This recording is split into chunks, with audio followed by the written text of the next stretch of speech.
cette nouvelle vidéo sur la Mobcross. Donc il y a eu beaucoup de nouveaux sur la Mobcross, hein. On a beaucoup bossé avec Sergio. Au niveau des freins à disque, j'étais en Belgique dimanche et j'ai acheté le système complet, c'est-à-dire le mètre cylindre, la poignée avec la durite, l'étrier, les plaquettes. J'ai eu tout ça pour 20 balles, donc je me suis pas embêté, je l'ai pris directement en neuf, tout est bon, je l'ai installé, ça freine nickel.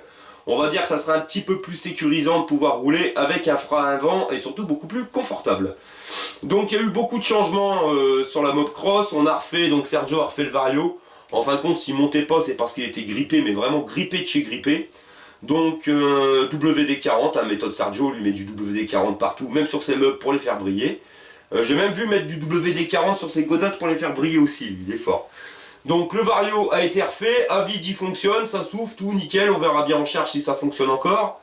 Vous avez vu que le carénage il a été posé. Alors il a été posé en deux formes, c'est-à-dire en deux, on va dire en deux fois. La première, j'ai déjà installé la selle, donc la selle complète, donc là la selle est définitive, bien installée. Donc j'ai soudé directement des barres de fer sur le cadre, je vous ferai voir par la suite. Donc vraiment là la selle, comme vous pouvez le voir, elle est béton. Ça, je l'avais fixé. Au début, je voulais mettre une tige filetée qui passe à travers directement pour aller récupérer l'autre côté du carénage. Mais en réfléchissant bien, non, la tige filetée, c'est pas intelligent parce que si je tombe, ça va être au niveau de la guibole.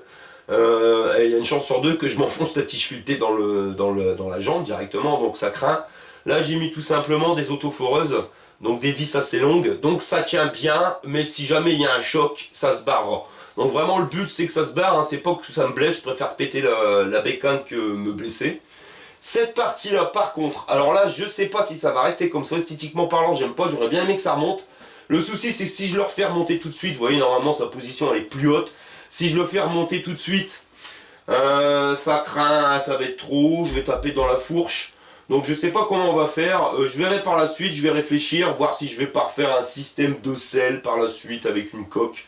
Donc on verra bien. Pour l'instant ça c'est du provisoire, c'est pour ça que je vous ai dit que je l'ai fait en deux fois. Donc ça se visse directement ici. Là j'ai fait un truc qui bouge au cas où je tombe, je préfère que ça bouge. Si ça bouge, bah ça bouge, ça casse pas. Si ça reste trop fixe en général ça casse. Donc voilà, au niveau de la selle et du carénage, tout est complet, mais franchement je suis bien content. Parce que quand je suis dessus, je suis vraiment bien calé. Ça bouge pas, on va bien pouvoir, on va dire, maintenir la bécane entre les guiboles. Alors au niveau du cylindre, la patte qui était cassée. Alors je l'ai bricolé un grand système MacGyver et je vais vous expliquer pourquoi je l'ai bricolé à la MacGyver. Donc déjà je vais vous faire voir le bricolage. Voilà. Donc la patte, comme vous pouvez le voir, elle était cassée directement.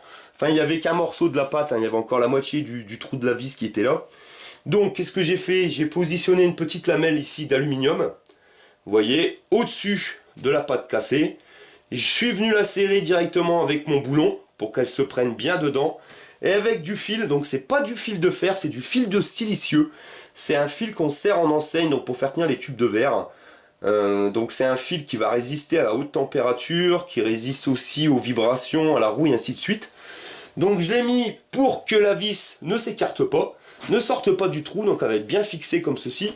Et pour maintenir le tout, je vais mettre de la pâte thermique. Donc là j'en avais plus, c'est la pâte thermique qui sert pour l'avion, les avions, l'aviation. Et c'est une pâte pareil, hein, qui tient bien à la chaleur. Donc je vais venir entourer complètement tout mon cerclage de cette pâte thermique et terminé, ça ne bougera plus.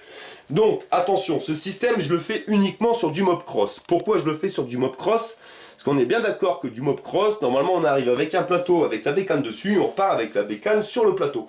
C'est-à-dire que si la bécane elle tombe en panne, et ben c'est pas grave. En plus là c'est juste pour du loisir, c'est pas de la compétition. Si je devais attaquer l'enduropale, je ferais pas un système pareil, ça c'est clair, c'est net, ça changerait directement le cylindre. Là le terrain est juste derrière chez moi, c'est-à-dire que j'ai juste une route à traverser, j'arrive sur le terrain. D'ailleurs, en parlant du terrain, ça fait 3 jours qu'il pleut, il y a des travaux dessus, les camions labourent tout.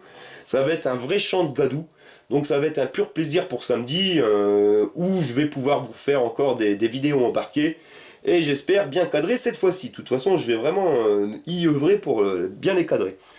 Donc je vous disais, donc c'est vraiment fait pour un terrain, un usage bien particulier sur terrain privé. Ça, je fais pas ça sur mes bécanes classiques. Pourquoi? Parce que j'ai pas envie de tomber en panne à 15 km quoi. Après, il faut pousser, c'est un peu embêtant. Là, si je tombe en panne au bout du terrain, c'est pas compliqué. Je vais revenir avec la mobilette en la poussant comme j'ai fait samedi. Et ça ira très bien. Pourquoi je fais ça? Pourquoi je mets pas directement le kit? Bah parce que j'ai changé la pipe. Je suis passé directement sur une pipe de 15 avec clapet carbone. Donc la pipe, comme vous pouvez le voir, ici, les clapets en dessous. Donc voilà, j'ai voulu mettre directement la pipe de 15 et le clapet carbone parce que j'avais les pipes d'origine et clapets d'origine, et là on va pouvoir voir donc directement la différence par rapport à samedi. Parce que le but des tutos sur la Mopcross, c'est quand même de rester un petit peu minimum pédagogique et même pouvoir vous aider, c'est-à-dire que voir au fur et à mesure des changements qu'on va faire, la progression qu'aura la machine par rapport à ces changements. Donc on a vu ce qu'elle était capable de donner en peps avec une pipe d'origine et des clapets d'origine.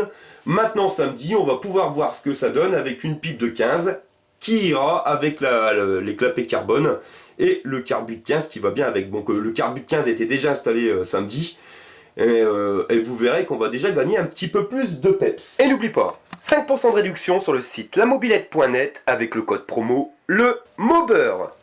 Donc voilà, en ce qui concerne les changements, j'ai enlevé la gaine du décompresseur qui était vraiment qui était galère. J'ai pas encore installé le coupe-circuit. Pourquoi? Parce que je l'ai commandé sur la mobilette.net. Il faut attendre que je le reçoive et puis après je vous ferai un tuto directement. Donc ça va être un petit peu plus long le temps de faire le tuto. Je sais pas si ça sera installé directement samedi pour les essais sur la Mopcross. Donc dimanche matin, il y aura directement une nouvelle vidéo qui arrivera donc avec les essais de samedi. Qui risque vraiment de pas être triste vu l'état du terrain, je vous jure, c'est assez hallucinant. Et la semaine prochaine, je ferai aussi un nouveau changement, c'est pour ça que le cylindre reviendra encore une fois, ce cylindre-là, reviendra encore la semaine prochaine, parce que j'ai vu un truc qui tourne en ce moment sur internet et qui me paraît complètement chelou pour donner des chevaux à son moteur. Et c'est une technique où on arriverait à donner du peps pour 0 € quoi. Juste en enlevant quelques trucs. Donc je vais vérifier cette technique avant de vous en parler. Et au pire la semaine prochaine, donc on fera les changements, cette modif, et on verra si ça fonctionne réellement, si on peut avoir beaucoup de peps avec cette méthode. Donc ça sera la fin de la vidéo, donc de cette vidéo sur cette étape de Mopcross. Et je vous donne donc rendez-vous dimanche matin directement pour la vidéo des essais de la bécane. Et n'hésitez pas à nous rejoindre sur Facebook, le MOBEUR.